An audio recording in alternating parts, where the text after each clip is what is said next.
Bismillahirrahmanirrahim. Assalamualaikum warahmatullahi ta'ala wabarakatuh dan salam sejahtera. Nama saya Muhammad Fauzul Azim bin Abdillah bersama dua orang rakan saya lagi, iaitu Amin Najmi Ahmad Noor dan Muhammad Hasanuddin Muhammad Atta. Kami akan membentangkan poster kajian kami yang bertajuk Sejarah Pemikiran Politik Uthmaniyah Era Mahmud I.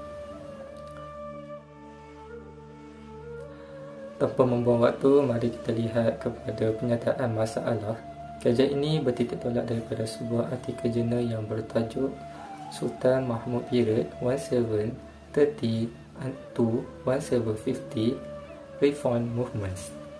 Menurut Kutaran 2013, beliau menghujahkan bahawa Mahmud I berpendapat kemerosotan kerajaan Uthmaniyah dapat ditangani dan diatasi dengan melakukan pembaharuan dan reformasi gaya barat.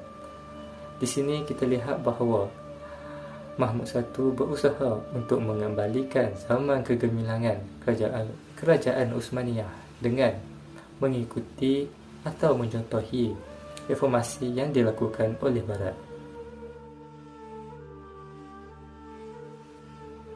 Seterusnya kita pergi kepada objektif kajian.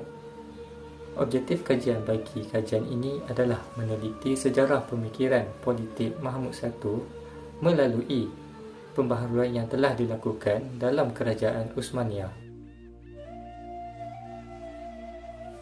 Manakala bagi metod kajian pula, kami menggunakan kaedah kajian kualitatif, iaitu kajian sejarah dan analisis kandungan.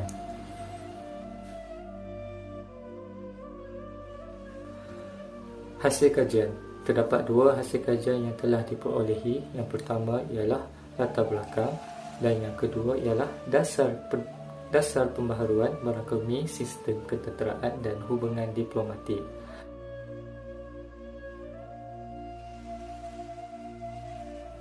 Seterusnya kita pergi kepada latar belakang Mahmud I.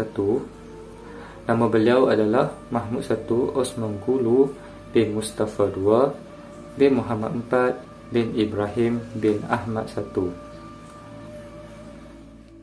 Beliau merupakan putera kepada Mustafa II dan anak saudara kepada Ahmad III yang merupakan pemerintah sebelumnya.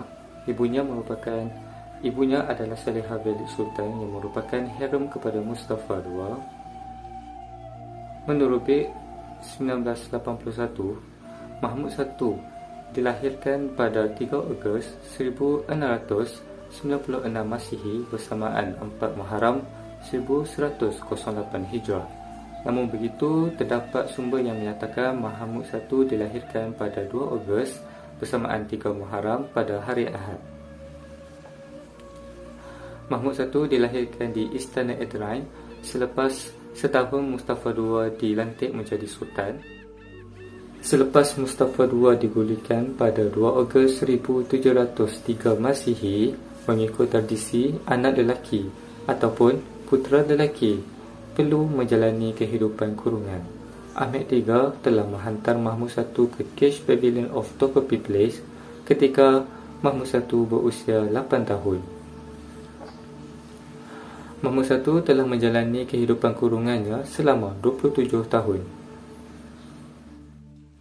Mahmud I menaiki tahta sebagai Sultan Uthmaniyah yang ke-24 pada 25 November 1730 Masihi. Beliau telah memerintah kerajaan Uthmaniyah selama 24 tahun. Menurut Somel 2010, Mahmud I wafat pada 13 Disember 1754 Masihi, iaitu bersamaan 27 Safar 1168 Hijrah pada usia 58 tahun. Manakala Gulen menyatakan bahawa Mahmud I wafat di atas kudanya ketika dalam perjalanan untuk menunaikan solat Jumaat di Istana Toccopi. Mahmud I juga digelar sebagai si bongkok atau dalam bahasa Turkinya dipanggil kambur.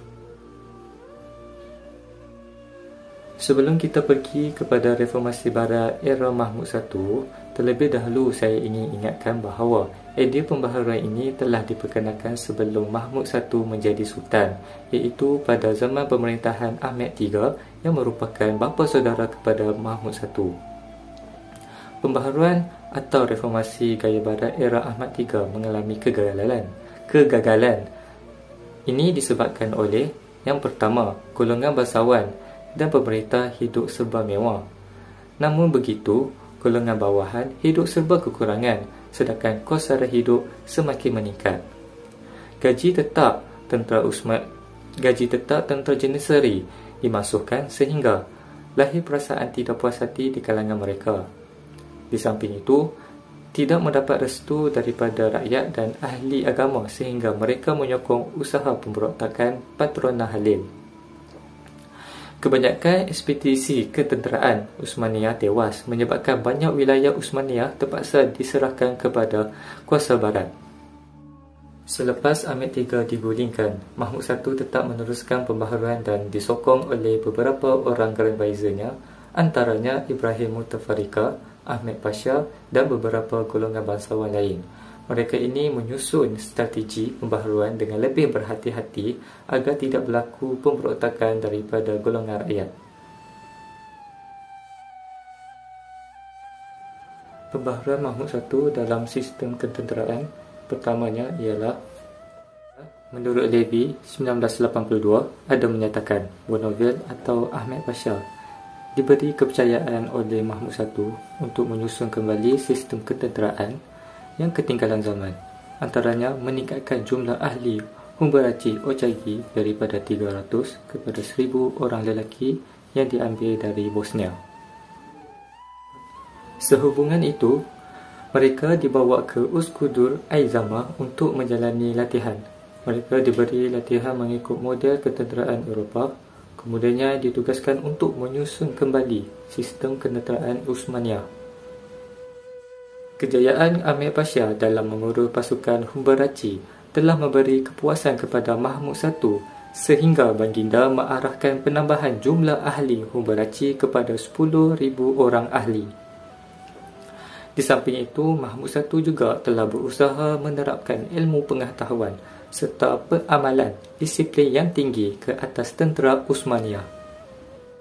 Sehubungan itu, UYA 2009 telah menyatakan bahawa Ahmad Pasha mencadangkan kepada Mahmud I untuk menubuhkan sebuah sekolah ketenteraan, iaitu Haddishim.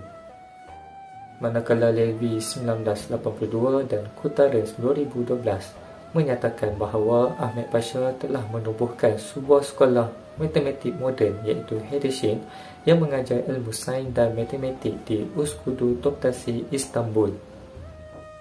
Penubuhan Haddishim ini bertujuan untuk melahirkan ramai jurutera tentera Uthmaniyah yang dapat menaikkan taraf alat dan senjata peperangan Uthmaniyah seperti meriam, gudang senjata dan pengangkutan artileri. Di samping itu, penubuhan sekolah tentera membolehkan Mahmud I mendedahkan ilmu geometri dan latihan pengeboman kepada tentera Uthmaniyah. Hasil kajian yang seterusnya ialah hubungan diplomatik. Pertamanya, perjanjian yang melibatkan kerajaan Uthmaniyah dan kerajaan Safawiyah. Perjanjian ini ditandatangani sebanyak 2 kali, iaitu Perjanjian Istanbul 1732 Masihi dan Perjanjian Istanbul atau Chosroes-Shirin 1736 Masihi. Perjanjian ini adalah untuk menamatkan persengketaan di antara kerajaan Uthmaniyah dan kerajaan Safawiyah serta menyelesaikan permasalahan perbatasan wilayah di antara kedua-dua kerajaan tersebut. Perjanjian Belgrade ditandatangani pada 18 September 1739 Masihi di antara kerajaan Uthmaniyah dan kerajaan Rusia serta Astoria. Tujuan perjanjian ini di Meterai adalah untuk mengakhiri Perang Uthmaniyah dan Astoria Rusia 1735 Masihi hingga 1739 Masihi. Hasil daripada perjanjian ini, Uthmaniyah memperolehi kembali wilayah Serbia, Belgrade dan utara Bosnia. Menurut Gulen 2010, perjanjian Belgrade telah mengembalikan perdamaian di bahagian barat selama 30 tahun. Pada tahun 1740 Masihi, terdapat 3 perjanjian yang telah ditandatangani oleh Kerajaan Uthmaniyah, iaitu Perjanjian Pertahanan bersama Sweden, yang kedua Perjanjian Hubungan Diplomatik bersama Sicily dan Naples pada 7 April 1740 Masihi, dan yang terakhir Perjanjian Perdagangan bersama Spanyol. Kesimpulannya, pemikiran politik era Mahmud I adalah usaha beliau untuk mengembalikan zaman kegemilangan kerajaan Uthmaniyah, iaitu dengan melakukan pembaharuan dan mencontohi reformasi gaya barat. Sekian saja, terima kasih.